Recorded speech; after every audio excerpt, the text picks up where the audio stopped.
Saya yang pasang. Disitanya tuh mana? Sini saya yang pasang. Terus kata orang banknya, udah gue pasang. Udah kami pasang katanya. Di mana kami pasang? Terus Kamil ngomong, situ Kiai kita tutupin. Ah, ngapain ditutupin? Udah biar dunia tahu perjuangan kita sampai sini. Gitu. Terus saya live-in handphone tuh, ya kan? Mil, pegangin. Saya ngasih speech. Assalamualaikum warahmatullahi wabarakatuh. Sampai kita pada perjuangan. Hari ini hotel kita disita.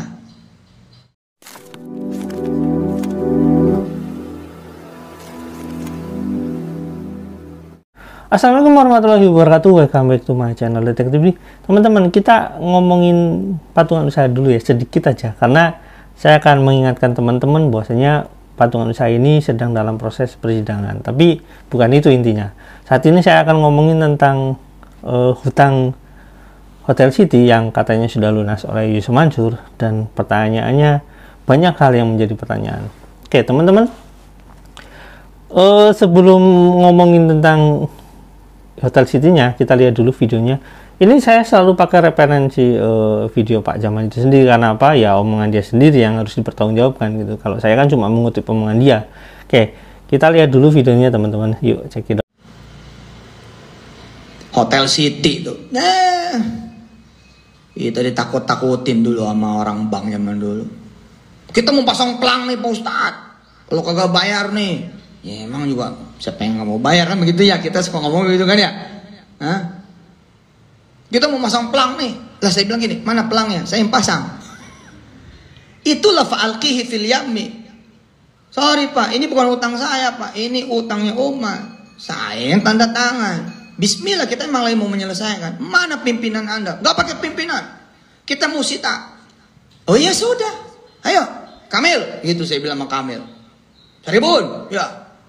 Ini ngapa ditutup nih pakai? Jadi sama si Saribun tuh ditutup. Bacaan disitanya tuh ditutup. Supaya orang jangan pakai tahu. Enggak kalau saya mah. Kalau saya mah teorinya apa? Fa'alqihi fil yammi. Udah buang aja. Pikirin amat sih. Terus Kamil bilang, iya bos, jangan ditutup-tutupin. Kan saya nanya, mana pelangnya? Saya yang pasang. Disitanya tuh mana? Sini saya yang pasang. Terus kata orang banknya, udah gue pasang. Udah kami pasang katanya. Di mana kami pasang? Terus Kamil ngomong, situ Kiai kita tutupin. Ah, ngapain ditutupin? Udah biar dunia tahu perjuangan kita sampai sini. Gitu. Terus saya live-in handphone tuh, ya kan? Mil, pegangin. Saya ngasih speech.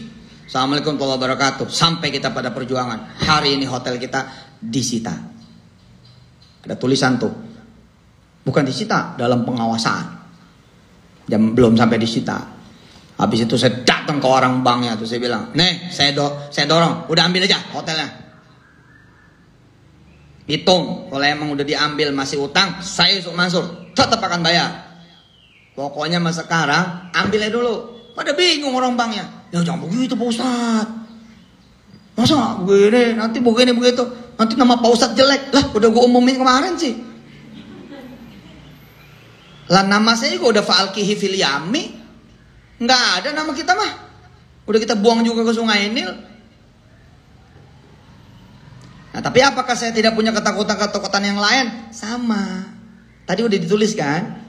Nggak ada orang takut itu. Nggak ada orang nggak takut.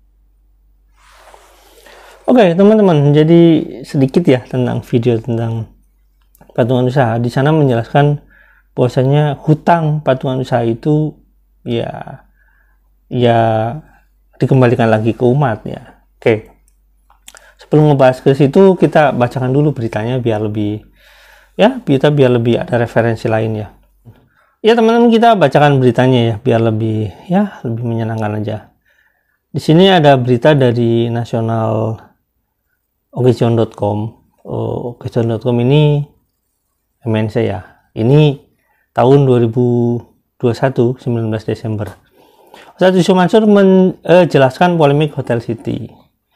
Ini terkait dengan Ade Armando sebenarnya. Jakarta, Ustadz Yusuf Mansur angkat bicara soal tudingan dengan penipuan dalam investasi Hotel City yang berlokasi di Jalan Muhammad Toha, kilometer 2,1, Pebuaran Tupang, Kecamatan Karawaci, Tangerang. Yusuf membantah semua tudingan ini yang bilang Yusuf bukan saya ya, ini ada di sini. Yusuf membantah semua tudingan yang ada di dalam konten Ade Armando yang menyebutkan dirinya memanfaatkan sedekah umat untuk kepentingan pribadinya hingga polemik Hotel City. Yusuf Mansur memastikan bahwa uang 65 miliar Hotel City di bank sudah lunas. Selain itu, investasi para investor selama ini juga berlangsung aman. Hotel City berdiri kokoh, utang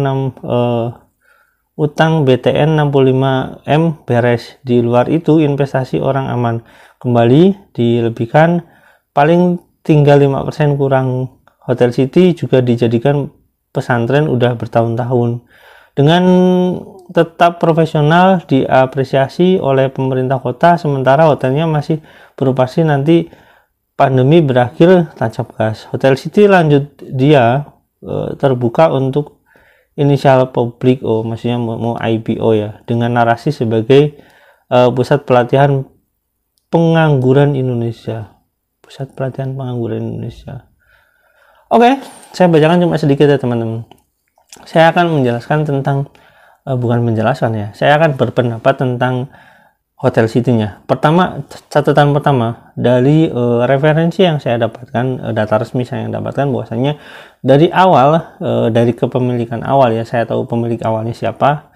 Dari pemilik awal sampai saat ini, bahwasanya tidak pernah ada namanya kepemilikan atas nama umat.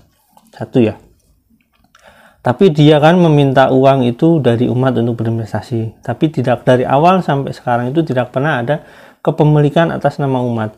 Baik itu diwakilkan oleh seseorang, umat itu misalkan diwakilkan oleh ibu-ibu salah satunya, atau itu diwakilkan oleh koperasi. Pada faktanya koperasi itu tidak memegang saham kepemilikan.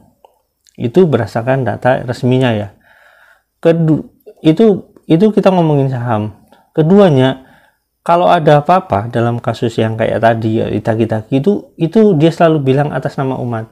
Tapi ketika orang-orang ini, investor ini menagih dan menanyakan asetnya, saya tanyakan pertanyaan adalah asetnya, aset kepemilikan sahamnya itu dari awal sampai sekarang itu tidak pernah ada namanya lembar saham yang pasti, baik itu lembar saham secara pribadi maupun lembar saham gabungan, tidak ada sama sekali. Soal ngomong-ngomong saham gabungan, Yusuf Mansur tahu karena dia punya saham gabungan di MNC Capital kalau nggak salah ya. Lihat aja nanti, tanya sendiri aja ya soal itu. Nah, keduanya itu ya. Jadi ngomong-ngomong hutang 65 miliarnya itu arah uangnya dari mana ya, tanya aja sendiri Pak Jaman itu dari mana asal uangnya itu. Apakah itu uang dari para investor ini atau dari tempat lain, dari porsi lain, dari keranjang lain gitu. Kalau kata Bob Sadino, nggak cukup satu keranjang, banyak keranjang harusnya. Maksudnya dari investor, teman-teman investor K ini, ibu-ibu ini atau bapak-bapak ini, atau dari keranjang lain. Pak Jaman kan punya keranjang banyak tuh. Kira-kira pembayaran BTN-nya dari mana? Nah, itu pertanyaannya aja. Oke, sampai di sini ya teman-teman, maksudnya bahwasanya intinya bahwasanya dari awal sampai sekarang itu, walaupun dia selalu mengatakan bahwasanya itu atas nama umat, dan dia memang benar-benar mengambil investasi dari umat, tapi tidak pernah ada saham atas nama umat itu sendiri. Catatannya ini bukan hoax ya, ini bisa dibuka dengan data. Yang kedua udah ya tadi. Yang ketiganya adalah Yusuf Mansur kan selalu bilang bahwasanya syariah dan syariah gitu, selalu bilang syariah. Pada faktanya hutang di BTN itu nggak menggunakan syariah, teman-teman. Jadi kalau teman ibu-ibu ini merasa bahwasanya itu meriba bareng-bareng bersama-sama Yusuf Mansur, ya itu faktanya. Itu nggak ada syariahnya gitu. Oke, paham ya teman-teman? Sampai sini jangan lupa like, subscribe, dan komen. Jangan lupa juga share. Wassalamualaikum warahmatullahi wabarakatuh.